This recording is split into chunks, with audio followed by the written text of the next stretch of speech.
چاروں اماموں کا اجماع ہے کہ جو شخص آپ کی ماں کا نام پوچھے وہ جادوگر ہے، اس کو ماں کا نام نہ بتاؤ۔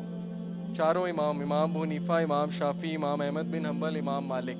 لیکن یہ علم ہمیں نہیں ہے، کیونکہ ہم ان باتوں کو ظاہر ہے ہم کہہ دیتے ہیں کہ یہ تو ایکسٹریمسٹ ہو گیا، ان شارٹ کہتے ہیں وہابی ہو گیا۔ اوکے، میں وہابی نہیں ہوں، لیکن ان شارٹ یہ سننے کو ملتا ہے نا۔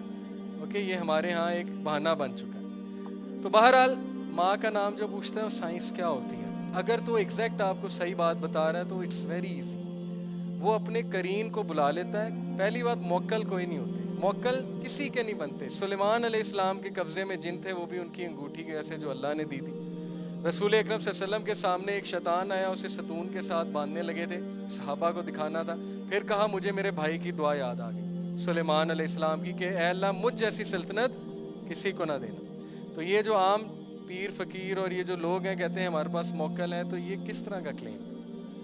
یہ کیا حضرت سلیمان کے رتبے کو پہنچ گئے کہ جن انہوں نے کنٹرول کر لی؟ صرف حضرت سلیمان کا معجزہ تھا۔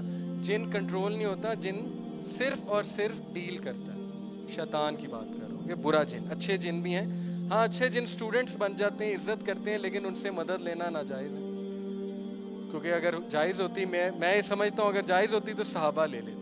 اوکے، یہ میرا اوپینین ہے جو کہ میں علماء سے بھی سنا ہے۔ اینی وے، تو ہوتا یہ ہے کہ وہ جادوگر جو ہوتے ہیں اپنے قرین کو بلاتے ہیں، اور جو بندہ ان کے پاس آنے والا ہوتا ہے وہ کہتے ہیں اس کے قرین کو ذرا بلا دو۔ جب اس کے قرین کو بلاتے ہیں تو پھر وہ آپ کی ساری انفارمیشن پہلے ہی لے لیتے ہیں، ہاں جی اس کا نام کیا ہے، اس کے بہن بھائی کتنے ہیں، یہ کیا کرنے کا ارادہ رکھتا ہے، اس نے کیا کرنا ہے۔ جب آپ سامنے آتے ہیں وہ کہتے ہیں اچھا تمہارا یہ نام ہے، بہن بھائی اتنے ہیں، ماں باپ کا یہ نام ہے، آپ کہتے ہیں واہ بڑے پہنچے بزرگ ہیں۔